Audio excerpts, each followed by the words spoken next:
얼마 전 그 서점에서 연어라고 하는 안도윤 씨의 작품을 읽었습니다. 지난번에도 4번 정도 읽은 것 같은데 이번에도 그 책을 영문판으로 좀 읽어봤어요.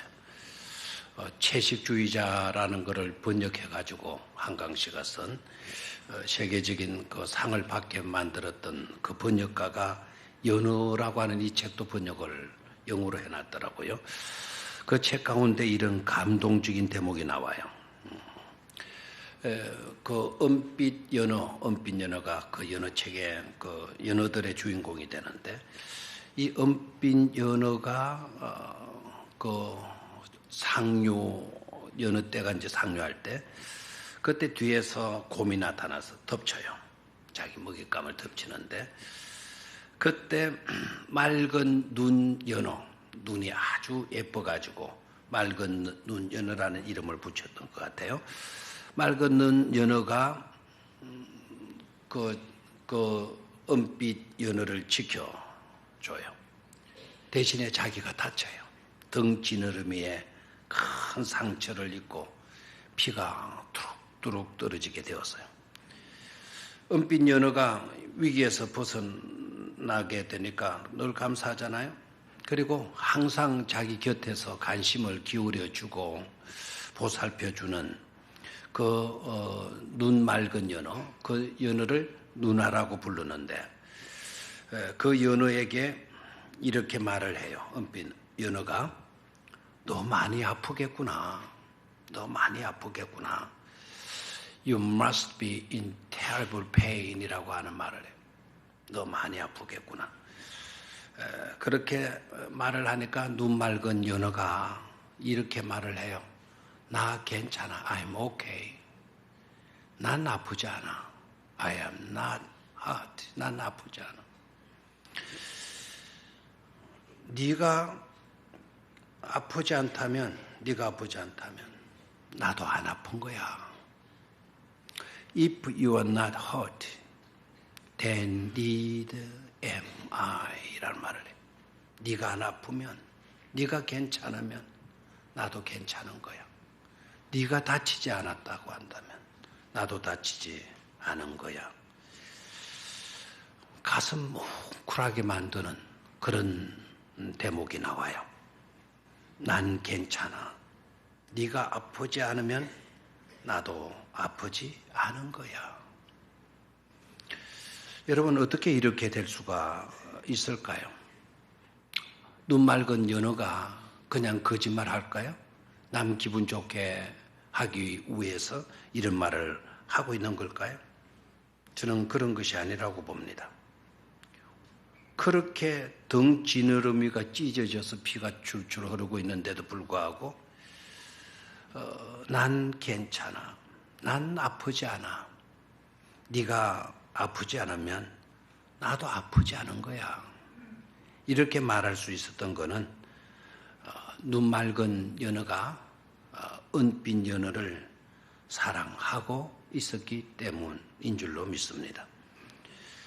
그래서 은빛 연어가 생각을 해요. 나도 나 아닌 연어를 위해 가연 목숨을 걸고서라도 나 아닌 연어를 지켜줄 수 있을까? 만약에 나 아닌 연어가 어떤 위기를 맞게 되어줬을 때, 그럴 때 과연 나도 그 눈 맑은 연어처럼 그를 지켜줄 수 있을까? 여러분 어떻게 생각합니까? 은빛 연어도 은빛 연어가 아닌 다른 연어를 목숨을 걸고서라도 지켜줄 수 있을까요? 물론 자기 목숨을 걸고서라도 지켜주기라는 것은 결코 쉽지는 않을 것입니다. 그렇다고 해서 불가능한 일은 아니라고 봅니다. 얼마든지 그렇게 할 수 있습니다. 단 한 가지 조건이 있죠. 사랑하기만 하면 말입니다. 사랑하기만 하면 얼마든지 그렇게 할 수 있는 줄로 믿습니다. 그리고 생각해 보면 그렇게 사는 삶이야말로 진정 복 있고 가치 있는 삶이 아니겠는가라는 겁니다. 저와 여러분들도 마찬가지라고 생각을 해요. 누군가를 위해서 기꺼이 위험마저도 불사하는 그런 행동들, 그것이 다른 것 때문에가 아니고 사랑하기 때문에 그렇게 행동했다면 진정 복 있는 그와 같은 삶을 사는 사람이라 말할 수가 있을 것입니다. 그래서 오늘 말씀의 제목을 그래서 복된 사람이라는 제목을 잡았어요. 한번 따라해 보시겠습니까? 그래서 복된 사람. 좌우에 계신 분들 좀 나른해요. 이 지금 습기가 조금 많이 차 있는 것 같아요. 옆에 있는 사람들하고 그래서 복된 사람입니다. 복된 사람 되시기 바랍니다. 그렇게 인사하십시오.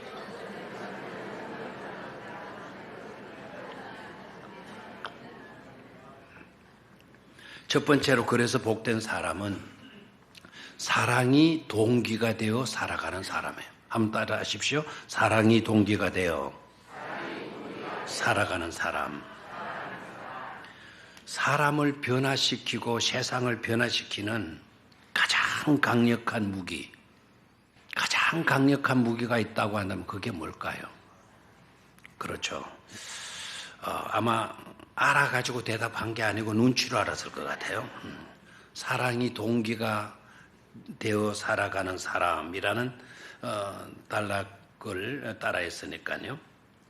사실 세상을 변화시키고 사람을 변화시킬 수 있는 가장 강력한 무기, 다른 어떤 것이 아닙니다. 바로 사랑이다라는 거예요. 무기로도 얼마든지 세상을 정복하고 또 무기를 가지고 사람을 굴복시키고 할 수가 있어요. 그건 어디까지나 굴복을 시키는 거지 진정한 변화를 가져온 것은 아닙니다. 사람들은 이렇게 생각을 해요. 돈만 있어봐라.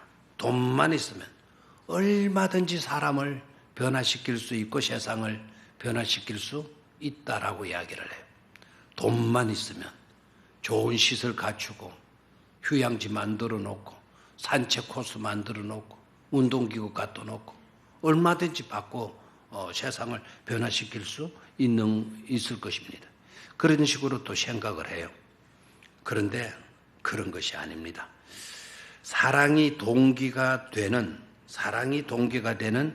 돈이어야지 돈만 던져준다고 해서 또 돈을 가지고 그런 시설을 갖추어 놓는다고 해서 변화되는 것은 절대로 아닌 것입니다. 세상이 그런 것으로 변화되고 사람이 그런 것으로 달라지고 하는 것은 아닙니다. 권력도 마찬가지예요. 권력만 있으면 천하를 호령할 수도 있고 권력만 있어봐라 꼼짝 못하게 만들 수 있지. 그런 식으로 생각을 합니다. 그러나 권력만 있으면 안 될 것이 없는 겁니까? 권력만 있으면 모든 것을 그렇게 꼼짝 못하게 만들 수 있는 것입니까? 그렇게 할 수는 있어요. 그러나 진정한 변화는 기대할 수가 없는 거죠. 사랑이 동기가 되는 권력이어야 하고 사랑이 동기가 되는 권세여야 세상도 변화시킬 수가 있고 사람도 변화시킬 수가 있는 것입니다. 선교도 마찬가지예요. 전도도 마찬가지입니다. 봉사도 마찬가지입니다. 기도도 마찬가지입니다. 사명을 감당하는 일에 있어서도 마찬가지입니다. 돈만 있어봐라 얼마든지 선교하고 전도하지? 그렇지 않습니다. 돈만 있으면 얼마든지 쉽게 봉사도 잘할 수 있지? 그런 것이 아닙니다. 사랑이 동기가 되어야만이 기꺼이 그 모든 것들을 감당할 수가 있는 것이죠. 그래야 어려움을 감당할 수가 있고 고난이 닥쳐도 견뎌낼 수가 있고 말할 수 없는 시련이 있어도 끝까지 참을 수가 있는 것입니다. 중국 선교의 문을 열었던 허드슨 테일러라고 하는 분, 중국 그 거대한 대륙에 사람들에게 복음으로 선교의 문을 열었던 허드슨 테일러 선교사님, 대단한 분이시죠. 이분이 선교 사역을 잘 감당하시다가 한 번은 고국으로 돌아가서 선교 보고를 하게 되었습니다. 그랬더니 그 선교 보고를 듣기 위해서 모였던 젊은이들 가운데 수많은 사람이 저도 선교사로 가겠습니다. 저도 선교사로 가겠습니다. 막 서로 선교사로 가겠다고 나오는 겁니다. 수많은 사람이. 그래서 허드슨 테일러 선교사님이 선교사가 되겠다고 나온 사람들을 하나씩 면접을 하게 되었습니다. 면접의 질문은 이것이었습니다. 왜 당신들은 하필이면 중국에 선교사로 가려고 하십니까? 라는 질문이었어요. 그랬더니 그 많이 나온 젊은이들 가운데 대답이 크게 세 가지로 요약이 되어지더라는 겁니다. 첫 번째 부류들은 이렇게 대답을 하는 겁니다. 중국에 죽어가는 수많은 영혼들, 그 수많은 영혼들을 구원하기 위해서 저는 선교사로 중국에 가려고 합니다. 그런 부류들의 대답. 그 다음에 두 번째는 그것이 중국을 변화시킬 수 있는 유일한 길이기 때문입니다. 라고 대답하는 부류들의 지원자들. 그리고 세 번째 부류의 지원자들은 이렇게 대답을 하더라는 겁니다.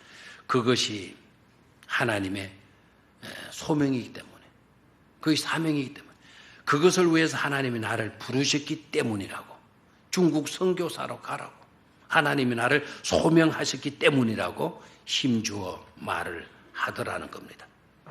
여러분 어떻습니까? 이 지원생들이요 이렇게 대답을 했다면 굉장히 신앙적 아닙니까? 바른 그런 응답 아니겠습니까? 바른 반응 아니겠습니까? 그런데 듣고 있던 허드슨 테일러 선교사님은 그들을 향해서 이렇게 말씀을 하십니다. 여러분들 다 맞는 대답하셨다고, 다 훌륭한 대답하셨다고. 그러나 한 가지 알아야 될 것이 있습니다. 선교는 여러분들이 생각하고 있는, 여러분들이 말한 것처럼 그렇게 결코 쉬운 일이 아닙니다. 특히 중국 선교는 많은 시련을 겪어야 되고 많은 박해도 받아야 되고 배척을 받을 수밖에 없다고. 그리고 목숨도 생명도 희생될 수가 있는 곳이라고. 그렇게 말씀을 하고는 그래도 중국 선교사로 갈 용의가 있습니까? 그랬더니 그 말에 후보자들이 주춤하면서 허드슨 테일러 선교사님에게 역질문을 하는 거예요. 만약 그런 곳이고 그런 일들을 당하는 곳이라고 한다면 그럼 테일러 선교사님은 무슨 동기로 중국에 가셨습니까? 그때 허드슨 선교사님이 그들을 향해서 물끄러미 바라보시면서 아주 진지하게 이렇게 대답을 했습니다. 저에겐 오직 한 가지 동기밖에 없습니다. 다만 그들을 사랑했기 때문이죠.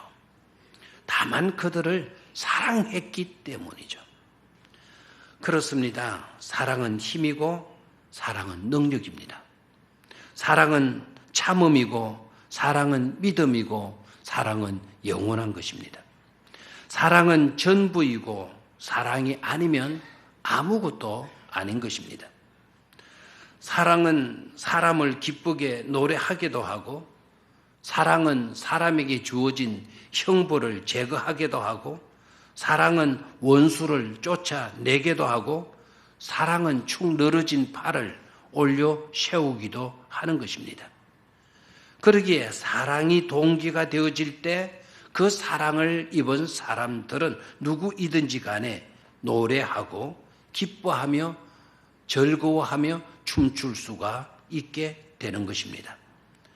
본문에서도 볼 수 있는 것처럼 하나님께서 잠잠히 너를 사랑하시며 하나님께서 잠잠히 너를 사랑하시며 하나님께서 잠잠히 너를 사랑하시며 하나님께서 잠잠히 나를 사랑하시며 그 사랑을 우리가 깨닫게 되면 그 사랑 때문에 그러기 때문에 그래서 우리는 복된 자가 될 수가 있는 줄 믿습니다. 그렇습니다. 바울이 변화된 것도 사랑 때문이고 사도 바울이 복음을 들고 사방으로 다니면서 복음을 전파할 수 있었던 것도 바로 사랑 때문입니다. 그래서 바울은 이렇게 고백을 하죠. 고린도후서 5장에 있는 말씀을 보면 그리스도의 사랑이 우리를 강권하시는 도다. 다시 한번 그리스도의 사랑이 우리를 강권하시는 도다. 성경 구절이 떠 있네요. 같이 한번 읽어볼까요? 그리스도의 사랑이 우리를 강권하시는 도다. 우리가 생각하건대 한 사람이 모든 사람을 대신하여 죽었은즉 모든 사람이 죽은 것이다. 그리스도의 사랑이 우리를 강권하시기 때문에 내가 나아가서 복음을 전할 수가 있었고 생명을 무릅쓰고 살아도 두려워하지 않고 나아가서 전도인으로 살아갈 수 있었노라고 사도 바울은 간증하고 고백하고 있는 것입니다. 우리도 끝까지 사랑이 동기가 되는 그런 삶을 살아서 그래서 복된 자가 되어질 수 있기를 주의 이름으로 축원합니다. 두 번째로 그래서 복된 사람은 어떤 사람이냐? 배경이 되어주는 사람. 한번 따라하시기를 바라요. 배경이 되어주는 사람. 발음을 잘 하셔야 되겠죠. 잘못하면 배경이 근사님이 될 수 있어요. 자, 다시 한번 배경이 되어주는 사람. 시작. 배경이 되어주는 사람. 그래서 복된 사람은 누군가에게 배경이 되어주는 삶을 사는 사람이에요. 여러분, 우리가 여기 있다라는 거, 여기에 있다라는 건 무엇을 의미하는 것일까요? 무언가가 여기가 아닌 거기에 있다라는 거, 그것 또한 무엇을 의미하는 것일까요? 저는 크게 그것을 두 가지로 말씀드리고 싶어요. 우리가 여기에 있다라는 것은 무엇을 의미하는 것일까? 첫 번째는 그것은 역사의 현장에 내가 주인이고 있다라는 것. 우리가 주인공으로 있다는 것일 수도 있고, 두 번째로 그게 아니면 우리가 여기 있다라고 하는 것, 그 무언가가 거기에 있다라고 하는 것의 의미는 그 무언가의 배경이 되고 있다는 것일 수도 있다라는 거예요. 그 무엇의 배경이 되고 있는 것이죠. 그 어디에서 주인공이 되는 것도 중요하지만 그 어디에서 누군가에게 그 무엇에게 배경이 되어주는 것도 더욱 중요한 일이 아닐 수가 없는 줄로 믿습니다. 누군가에게 배경이 되어주는 그것은 누군가를 감싸주는 것일 것이고 누군가를 높여주는 것일 것이고 세워주는 것일 것이고 드러내어 내게 해주는 것일 것이고 누군가를 받쳐주는 것이기 때문에 누군가에게 그런 배경이 되어주는 삶을 사는 사람이 있다고 한다면 실로 복된 사람이 아닐 수 없는 줄로 믿습니다.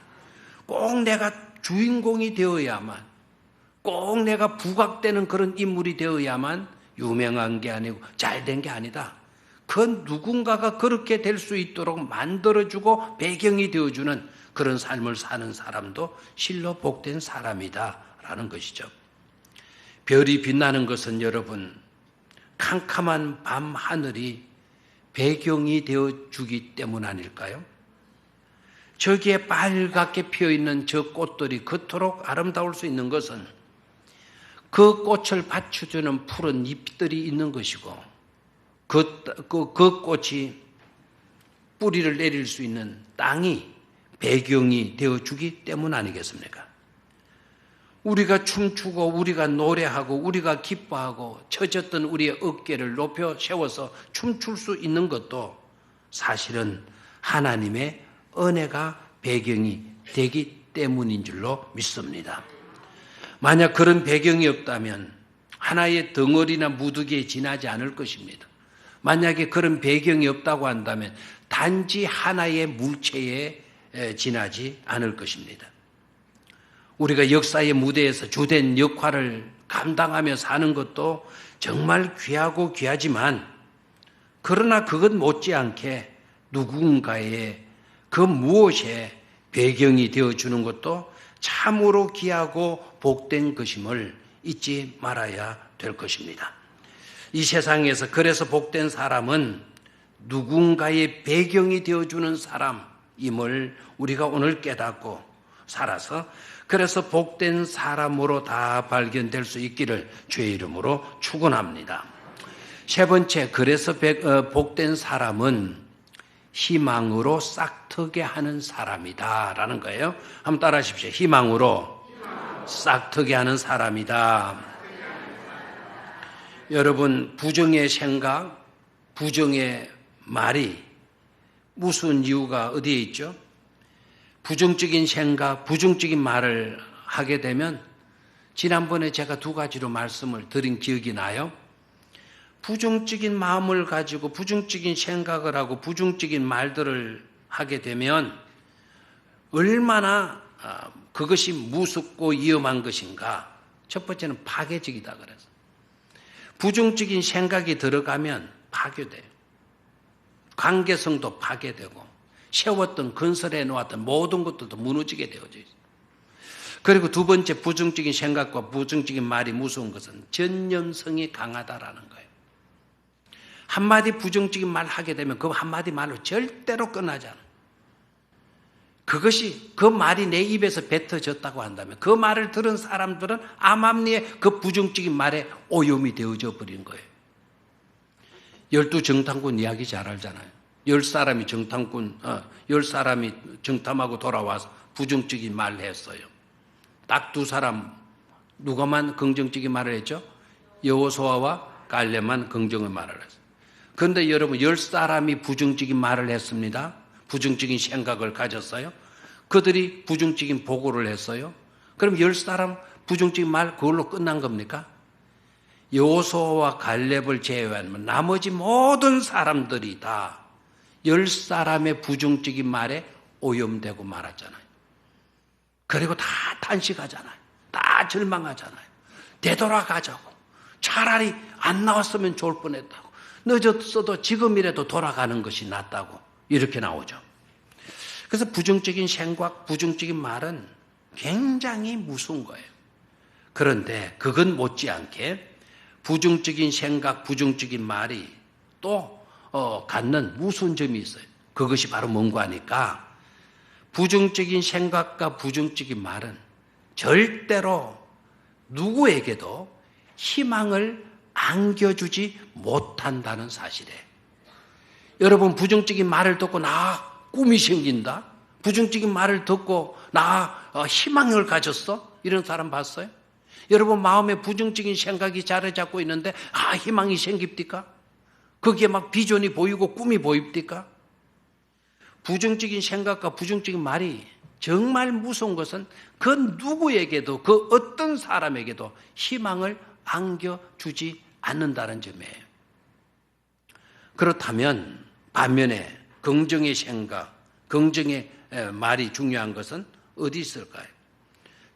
긍정의 생각과 긍정의 말은 여러 가지로 유익한 점을 많이 안겨다 주지만, 그러나 저는 긍정의 생각과 긍정의 말이 정말 중요한 것은 누군가에게 긍정의 말은, 긍정의 생각은 희망을 안겨주고 설레임을 안겨주게 된다는 데 있는 줄로 믿습니다. 여러분, 우리 하나님은 어떤 하나님이에요? 전능하신 하나님. 우리 하나님은 어떤 분? 거룩하신 분이시죠. 우리 하나님은 어떤 분입니까? 우리를 그토록 사랑하시는 하나님 아니십니까? 독생자까지도 아낌없이 주시는 그런 하나님이세요. 그런 하나님을 우리의 아버지로 믿는다고 한다면, 적어도 신앙을 가진 사람이라고 한다면 저는 이래야 된다고 믿습니다. 100%다. 부정적인 사람이 아닌 긍정적인 사람이 되어야 한다라고, 그렇게 될 수 있다고 믿습니다. 전능하신 하나님을 믿는데, 그토록 사랑이신 하나님을 믿고 있는데, 그런데도 부정적인 생각을 하고 부정적인 마음을 가지고 부정적인 말들을 하고 그렇게 살아갈 수가 있는 것입니까? 그래도 그렇게 살아도 될 수 있는 일이겠습니까? 저는 그렇게 여기질 않습니다. 오히려 전능하시고 거룩하시고 그토록 사랑하시는 하나님을 우리 아버지로 믿고 섬기는 사람이라고 한다면 100%다 긍정적인 사람이 되어야 될 줄로 믿습니다. 그래서 긍정의 말을 하고 긍정의 말을 함으로써 그 말을 듣는 사람들에게 꿈을 안겨주고 희망이라는 새싹으로 움트게 만들어주는 그런 삶을 살아야 될 줄로 믿습니다. 부정의 사람은 항상 좋은 것 가운데도 토를 달아요. 그래도라고 하는 토를 답니다.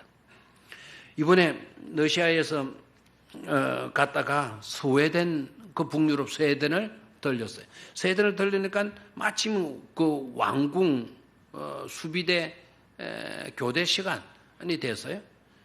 그 수많은 말들도 나오고 뭐 1시간 가까이 그 교대식을 하더라고요. 그때 최영모 선교사님이 말을 이제 여자 경찰인지 모르겠어요. 여자 수비대인지 모르겠어요. 여자가 높은 큰 말을 타고 우리 옆을 지나갔어요. 그러니까 설명을 하던 최영모 선교사님이 말이 지나가니까 말이지. 그래서 유머를 했어요. 말이 제일 싫어하는 것이 뭔 줄 알아요? 예? 여기 무엇은 나온 것 같는데 최 목사는 박인혜 장로님 좀 가만히 계시고 앞에 있는 사람이 들은 것 같아요. 뭐라 그랬어요 방금? 말꼬리 잡는 거. 사람이 제일 싫어하는 것은 뭘까요 또? 말만 하면 꼬리 잡는 거. 그거 제일 싫어한대. 그거 재미난 유머더라고요. 부정적인 사람은 항상 좋은 말을 듣고도 좋은 말을 하는데도 불구하고 그래도라고 하는 꼬리를 잡아요.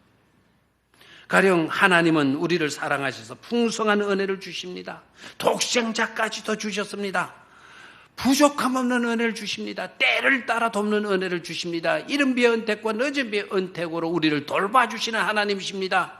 이렇게 설교하면 아멘 그렇습니다. 아멘 그럴 줄 믿습니다. 그렇게 될 줄 믿습니다. 아멘 아멘 하고 봤는데 그런데 부정적인 사람은 어떻게 나와요? 그래도 아닌 거는 아닌 거야 이렇게 이야기를 해요. 그래도 다는 아니야. 그래도 나는 아닐 거야. 이런 식으로 생각해요. 누군가가 어떤 사람의 온갖 장점들을 이야기합니다. 온갖 장점들을 성품이 그 사람 얼마나 좋은지 그 사람 참 겸손하다고 그 사람 참 신앙 좋다고 그 사람 늘 감사하면서 한다고 그 사람 기도도 얼마나 잘하는지 모른다고 그 사람이 열심히 교회 봉사도 그렇게 잘할 수가 없다고 막 이렇게 그 사람의 장점을 이야기하게 되면 그 이야기를 다 듣고 하는 말 그래도 그 사람 알고 보면 문제가 많은 사람이야 이렇게 하는 그래도 그렇게 말을 해. 여기서 저와 여러분들이 분명히 오늘 알았으면 좋을 것이 있어요. 반드시 우리가 알아야 할 것은 그래도라고 하는 단어의 용도는요. 그런데 쓰라고 있는 그런데 써도 되기 때문에 만들어진 단어가 아니라는 거예요. 이 그래도라고 하는 이 단어는 부정적인 것에서도 긍정적인 것을 말하고자 할 때 다 안 좋은 이야기를 했는데 그 안 좋은 이야기 속에서도 긍정의 이야기로 바꿀 때 사용하기 위해서 만들어내 놓은 단어가 바로 뭐라고요? 그래도라고 하는 단어라는 거예요. 알겠습니까? 그래서 한번 예를 들어 볼게요. 그래도를 언제 어떻게 어디에 사용해야 제대로 사용하는 단어인지. 나는 집도 없다. 나는 돈도 없다. 나는 건강도 없다. 나는 친구도 없다. 나는 자식 새끼도 없다. 그래도 내가 행복한 것은 하나님이 나를 사랑하시기 때문이지. 그래도 내가 행복한 것은 하나님이 나를 사랑하시기 때문이지. 그때 사용하라고 있는 단어가 뭐라고요? 그래도예요. 그때 사용해야 돼요. 바로 방금 제가 예를 든 이 이야기가 하박국 선지자의 이야기 아닙니까? 나의 외양간에는 소도 없다, 송아지도 없다, 염소도 없다, 양도 없다. 내가 심은 가수농사 무화과나무에 무화과나무 열매 하나도 없다. 그래도 나는 하나님으로 인하여 기뻐하고 찬송하리로다. 그래도 그때 사용하라고 있는 단어가 바로 그래도예요. 그럴 때 그래도라고 하는 단어를 사용할 줄 아는 그것이 바로 저는 믿음인 줄로 믿습니다. 본문으로 들어갑니다. 본문 19절, 20절을 봐요. 우리 하나님께서는 스바냐 선지자를 통해서 어떤 메시지를 하라고 말씀하시고 계시는지. 자, 19절을 봅니다. 시작. 그때에 내가 너를 괴롭게 하는 자를 다 벌하고 저는 자를 구원하며 쫓겨난 자를 모으며 온 세상에서 수욕받는 자에게 칭찬과 명성을 얻게 하리라 그랬어요. 자, 이때 상황을 잘 보세요. 그때 내가 너를 괴롭게 하는 자를 내가 벌하겠다. 그러면 지금까지 우리는 뭘 받았다는 거죠? 이스라엘 백성들은 괴로움을 당했다라는 거예요. 저는 자를 구원하며 그랬습니다. 그렇다면 이스라엘 백성들 중에 만자가 있어요? 저는 자가 있다라는 거죠. 핍박받고 박해받고 해서 얻어맞아가지고 신체의 불구자가 된 그런 사람들이 있다라는 거예요. 또 보십시오. 쫓겨난 자를 모으며, 그러면 쫓겨난 자가 있다는 겁니까? 없다는 겁니까? 쫓겨난 자가 있다라는 거죠. 온 세상에서 수욕받는 자, 욕을 듣는 사람, 조롱거리가 된 사람, 그런 형편에 있는 사람들도 있었다는 겁니까? 없었다는 겁니까? 있었다는 거죠. 그런데 보십시오. 그런 자에게 칭찬과 명성을 얻게 하리라라는 것 아닙니까? 희망을 전파하고 있어. 희망을. 너네들이 칭찬을 듣게 될 거다. 너네들이 유명하게 되어질 것이다. 희망을 싹 틔우고 있는 것을 볼 수 있잖아요. 자, 20절을 봐요. 시작. 내가 그때에 너희를 이끌고 그때에 너희를 모을지라. 내가 너희 목전에서 너희의 사로잡힘을 돌이킬 때에 너희에게 천하 만민 가운데서 명성과 칭찬을 얻게 하리라. 여호와의 말이니라 말씀하고 있죠. 불리한 상황, 어려운 상황, 정말 힘들고 괴로운 고통의 그와 같은 형편에서 하나님은 그럼에도 불구하고 그래도 그들을 향하여 희망의 메시지를 선포하고 있는 것을 발견할 수가 있습니다. 그래서 저와 여러분들은 절대로 헛개의 힘을 받은 채 어깨를 축 늘어뜨리는, 손이 쭉 늘어뜨려지는 그런 삶을 살아서는 안 될 줄로 믿습니다. 수도원에서 수도하는 랍비들의 교훈집에 나오는 감동스러운 이야기인데, 이 감동스러운 이야기를 제가 우리 사무간사한테 이거 PPT로 한번 만들 수 있겠냐, 그러니까 해볼게 그러더니, 진짜 해볼게요 그러더니 해놓은 것이 너무 잘 돼 있어요. 그래서 오늘 여러분에게 마지막으로 보여드리도록 하겠습니다. 예수 믿음의 행복과 예수 믿음의 풍성함을 그들이 이야기한 건데, 저건 제가 붙인 거예요. 그런데 저거는 랍비들의 이야기에서 나오는 이야기는 아니고요. 우리가 저런 마음을 가져야 된다는 겁니다. 자, 안에 보십시오. 사람은 누구나 끝없는 갈망을 하는 그런 존재라는 거죠. 소유에 있어서 그러고 관계성에서 그러고 성공해도 계속 성공을 하려고 하는 몸부림치는 그런 존재.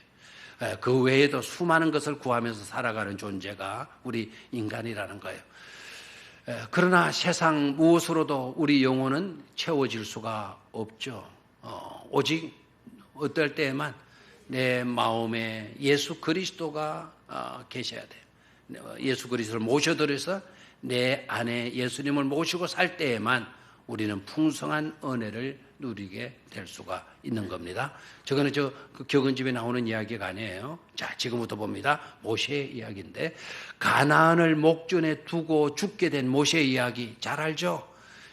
가나안 비스가산 위에 올라가서 느보산 비스가산 꼭대기에서 그 하나님이 약속하신 그 가나안 땅을 내려다 보는 거예요. 그러나 모세는 들어가지 못해요. 가나안을 목전에 두고 죽게 된 모세 이야기, 그가 비스가산 꼭대기에서 꿈에도 그리던 가나안을 바라본 후 엎드렸습니다. 엎드리는 그 모세를 향하여 하나님께서 질문하십니다. 모세야, 너 슬프냐? 모세가 대답합니다. 아닙니다. 너 괴로운 거냐? 너 괴롭냐? 모세가 대답합니다. 아닙니다. 하나님 질문합니다. 모세야, 너 분한 거냐? 분하냐? 아닙니다. 내가 약속을 너에게 어겼다고 생각하느냐? 가나안 땅에 들어줘야지. 너는 가나안 땅에 들이지도 않고 여기서 네가 죽게 되는데, 그렇다고 해서 내가 약속을 어겼다고 생각하느냐? 모세가 아닙니다. 자, 저기에서요. 진짜 모세의 대답은 뭐예요? 모세야, 슬프냐? 예, 슬픕니다. 진짜 고생만 하고 제가 좋아하는데 그런다니 지금 내다보고 뭔가 진짜 슬프죠? 질문이라도 하는 겁니까? 내가 너무 빨리 해서 못 알아들었나? 모세야, 너 괴로우냐? 괴롭죠. 모세야, 너 분하냐? 땅을 치고 원통한 일이죠. 남들은 다 들어가고 나만큼 죽으라고 고생한 사람은 난데 나는 못 들어가니 정말 분합니다.